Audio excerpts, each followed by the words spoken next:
Budgeting is the process of creating a plan to spend your money. Creating this spending plan allows you to determine in advance whether you shall have enough money to go your desired country or not. In this video, we shall explain you the cost associated with your study plan in USA. I am Amaima Iftikhar, student counselor at Edify Group of Companies, and along with me Azim Qasim, who is founder and CEO of Edify Group of Companies.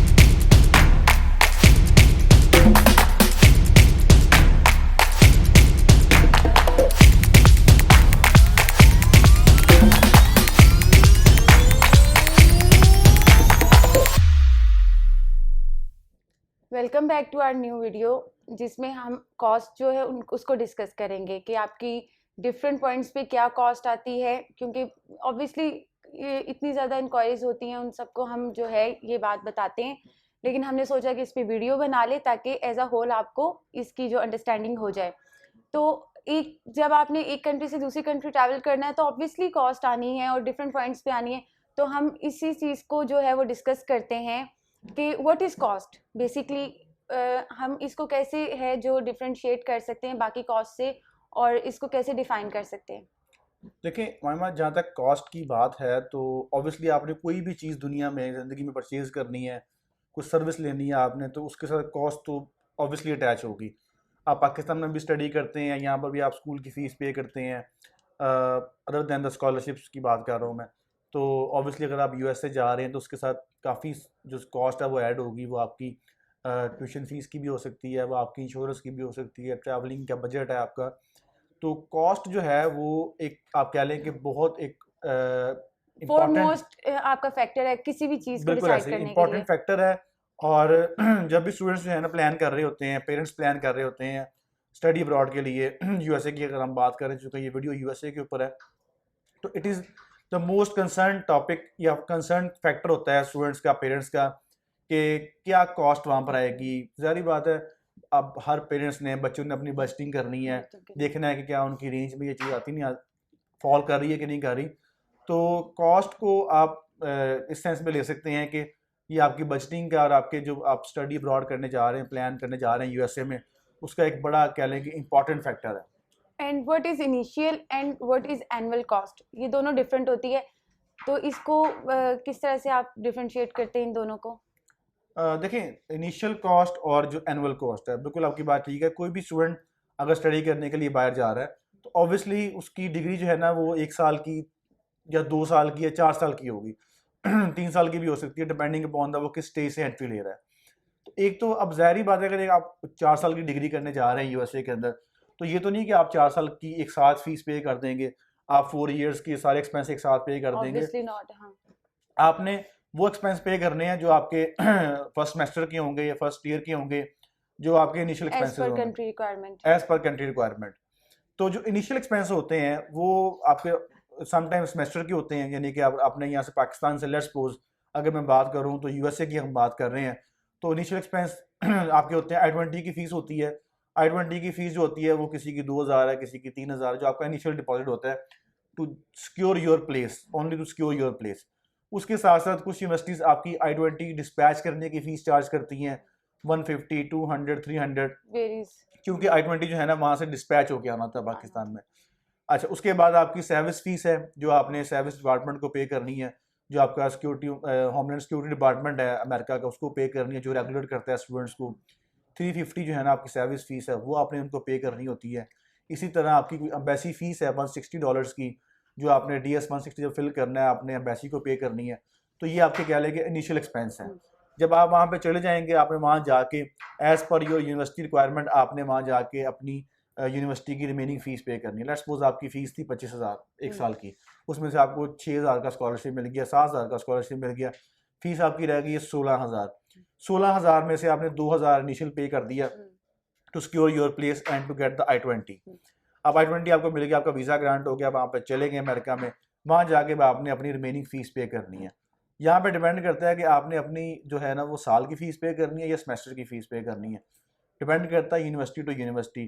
तो some time आपको जो है ना वो पूरे साल की fees पे करनी पड़ती है यूनिवर्सिटी की, और सम टाइम जो है ना आपको सेमेस्टर की फ़ीस पे करनी पड़ती है। अगर आपकी 16,000 फ़ीस रहेगी तो आप हाफ़ पे करेंगे, आपकी 8 रह जाएगी, 2 आपने पहले पे किया, वह 6 आप वहाँ जाके और पे कर देंगे। This is your budgeting. Here comes a question के यूएसए में क्या हमें एनुअल फी देनी होती है, सेमेस्टर देनी होती है, या कोई इंस्टॉलमेंट इस तरह का भी कोई जो प्लान अवेलेबल होता है? देखिए वो तो डिपेंड करता है आपकी यूनिवर्सिटी का, कॉलेज का। देखिए there are more than 4500 institutes in the USA.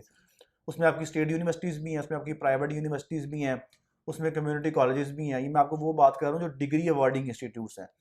अच्छा, उसमें अब ये है कि अगर आप प्राइवेट यूनिवर्सिटी में जा रहे हैं, अब यहाँ पे काफ़ी बच्चे सुन के हैरान होंगे, जो टॉप रैंक की जितनी भी यूनिवर्सिटी तकरीबन तमाम प्राइवेट हैं।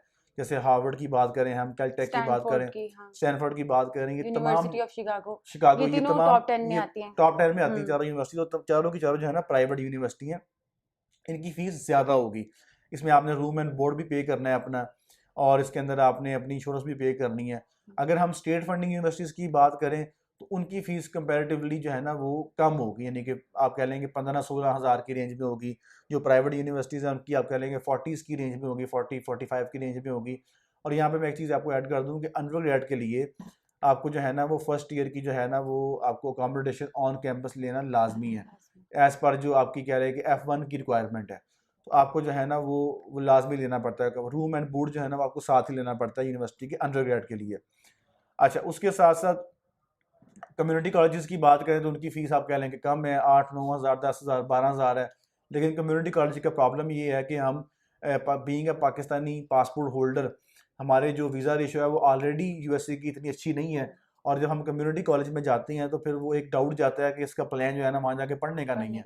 तो फिर वीज़ा रेशियो जो है ना वो आप कह लें कि 100 में ऑब्वियसली से हमने इन फैक्टर्स को देखना होता है जिनकी वजह से रिफ्यूजल होती है, और उन बिल्कुल ऐसा चीज़ों ही को है। अवॉइड करना 100 होता में है। से आप कह लें कि 2-4% वीज़ा रेशियो है कम्युनिटी कॉलेजेस तो की। ऐसे अब ही है। मैं किसी बच्चे से कहता हूँ कि सर मैंने वो कहता है जी मैंने कम्युनिटी कॉलेज अप्लाई करना है, मैं कहता हूँ उसकी वीज़ा रेशियो नहीं है, वो कहता है जी वो फलाने बच्चे का वीज़ा हाँ, लगा था, मैंने देखा देखा फेसबुक था, पे। और वो फलाना जो काउंसलर है वो तो कह रहा है कर वो तो कह देंगे। रहा हो जाएगा। अब देखिए अगर हाँ, लाख में से 10 लाख में से 2 बच्चों का वीज़ा लग गया और आपने वो देख लिया है, इट डजंट मीन कि आपका भी लग जाएगा। उसकी प्रोफाइल मैं आपको अपना एक बताऊं experience. When I was in US embassy, मेरा भी एक दिन इंटरव्यू था B1 वीज़ा का। तो मेरे बिल्कुल आगे एक स्टूडेंट खड़ा हुआ था, उसका F1 वीज़ा का इंटरव्यू था, तो स्टडी वीज़ा का। उसके उसके पासपोर्ट के ऊपर B1 B2 वीज़ा लगा हुआ था, ऑलरेडी अपने पेरेंट्स के साथ गया था ट्रैवलिंग टूरिज्म के लिए।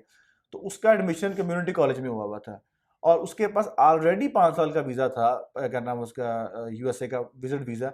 लेकिन उसका वीज़ा उन्होंने रिफ्यूज़ कर दिया। और वो आपको पता रीज़न तो बताते नहीं है वो, तो कम्युनिटी कॉलेज की वजह से जो भी कह लें कि रीज़न, उसका वीज़ा रिफ्यूज़ हो गया।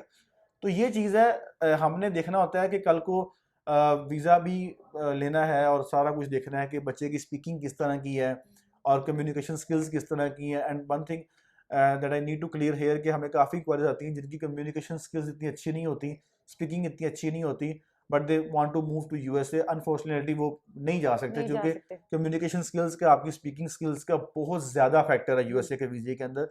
खास तौर पे जब आप एम्बेसी जाते हैं तो वहाँ पर आपका क्योंकि वीज़ा ये ही इंटायरली आपका इंटरव्यू बेस्ड होता है। इंटायरली इंटरव्यू बेस्ड आपका इंटरव्यू। अगर आपकी स्पीकिंग अच्छी नहीं है, आइल्स में कम बैंड है, तो यहाँ पे रिस्क लेने से वो किस्मत ज़माने से फ़ायदा नहीं है। नहीं है। वीज़ा नहीं मिलना, अपना टाइम भी वेस्ट करेंगे, अपनी कॉस्ट भी वेस्ट करेंगे।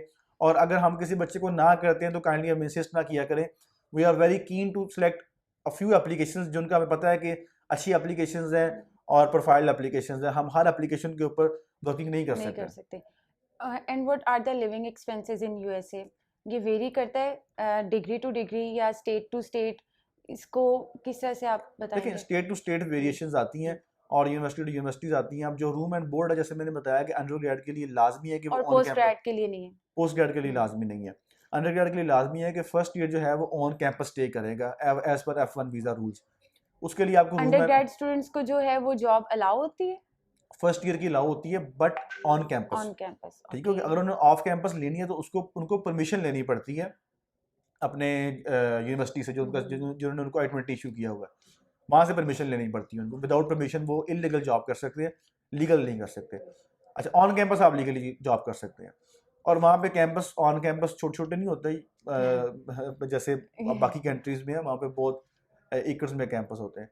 तो अच्छा, उसके बाद ये है कि मैं क्वेश्चन भूल गया, क्या क्या लिविंग एक्सपेंसेस के स्टेट टू स्टेट वेरी करते हैं। बोर्ड एंड आपके जो रूम एंड बोर्ड हो गया, बिल्कुल स्टेट टू स्टेट वेरी करते हैं, कहीं में कम है कहीं पे ज़्यादा है। आप कह लें कि ऑलमोस्ट आपका जो सेमेस्टर पर एनम की जो कॉस्ट है वो 4000 से लेकर तकरीबन कोई 7-8 हज़ार तक आती है। डॉलर्स की पर एनम की, जिसमें आपका लिविंग, आपका फूड वगैरह, मील वगैरह सारा कुछ शामिल होता है, ईच एंड एवरीथिंग आपकी उसमें शामिल होती है। अगर आपको अच्छी स्कॉलरशिप मिल जाती है तो फिर ये है कि आपका जो रूम एंड बोर्ड है ना वो आपका कवर हो जाता है स्कॉलरशिप के अंदर। तो बाकी अगर मैं इसको रफली एस्टिमेट करूँ तो आई थिंक $500 टू $700 आपकी जो है ना वो कॉस्ट आती है पर मंथ। ये आपका एक लिमिटेड बजट है जो आपको चाहिए। इसके अलावा तो फिर आप अनलिमिटेड जितना मर्जी वहाँ पर स्पेंड कर सकते हैं और 500 से कम भी मैनेज कर सकते हैं, बट एवरेज जो है ना वो 700-600 जो है ना आपकी वहाँ पे कॉस्ट है पर मंथ, आपका सारा एक्सपेंस मिला के। Sir what are fix and variable cost? कुछ ऐसी कॉस्ट होती हैं जो नो मैटर आप किसी भी यूनिवर्सिटी में चले जाएं वो आपको लाइक इनकर्ड होनी ही होनी, ठीक है, और कुछ ऐसी होती है जो आपका पूरा ओवरऑल जितना भी बजट है ना वो सारा वेरी करता है। तो ये क्या चीज़ होती है वेरिएबल और फिक्स्ड कॉस्ट? देखिए फिक्स्ड कॉस्ट तो आपकी सर्विस फीस फिक्स्ड है, आपने पे करनी ही करनी। आपकी I-20 की फीस जो डिस्पैचमेंट की फीस है वो आपने पे करनी ही करनी है। आपने अपनी इंश्योरेंस वहाँ जाके परचेज करनी ही करनी है यूएसए में। आपने अपनी एम्बेसी की फीस है $160 आपने पे करनी ही करनी है। ये आपके फिक्स्ड एक्सपेंस है। आप किसी भी डिग्री में जा रहे हैं, किसी भी यूनिवर्सिटी में जा रहे हैं, that will remain the same. अब आ जाती है variable cost. Initial deposit Pakistan से जो रह के पे करना है यूनिवर्सिटी को, किसी का 1000 है, किसी का 2000 है, किसी का 3 है, किसी का 4 है, और फिर वहाँ जाकर जो आपने कॉस्ट पे करनी है, किसी यूनिवर्सिटी कहती है आपने पूरे साल की पे करनी है, कोई यूनिवर्सिटीज़ कहती हैं कि आपने 1 साल की हाफ पे करनी है, तो that would be your variable cost. तो ये वेरी हो जाएगी university to university, college to college, institute to institute. जो फिक्स कॉस्ट है वो आपकी सेम रहेंगी। And what is initial deposit and what is enrolment fee? ये दोनों में भी काफ़ी डिफरेंस है। अगर हम इनिशियल करवा भी लेते हैं, इनिशियल करवाना क्यों ज़रूरी है और हमें इनरोलमेंट करवाना क्यों ज़रूरी है? अच्छा, ये बड़ा इंपॉर्टेंट क्वेश्चन है क्योंकि अक्सर ग्रुप्स में मैंने देखा है फेसबुक के ऊपर भी और डिफरेंट फॉरम्स के ऊपर भी, जो इनिशियल डिपॉजिट है उसको लेके जो है ना एक वो हाइप क्रिएट की होती है कि जी 2000 जमा करवा के तो आप वीज़ा अप्लाई कर सकते हैं, अमेरिका का वीज़ा ले सकते हैं। द थिंग इज़ के 2000 अगर आप पे कर भी रहे हैं, that is your only initial cost. वो आपको जस्ट एक एक्नॉलेजमेंट है आपकी प्लेस कंफर्म करने के लिए। I-20 आपको मिलेगा, I-20 मिलेगा आपको, दैट्स इट। आप जब तक वहाँ जाके एनरोलमेंट नहीं करवाएंगे, आपका जो आपको वहाँ जाके I-904 एक कार्ड मिलना, लैंडिंग पेपर मिलते होते हैं, वो कंफर्म नहीं होंगे, स्पॉन्सर विड्रॉ हो जाएगा जब तक आप एनरोलमेंट नहीं करवाएंगे वहाँ जाके। और एनरोलमेंट फी इसलिए इंपॉर्टेंट है।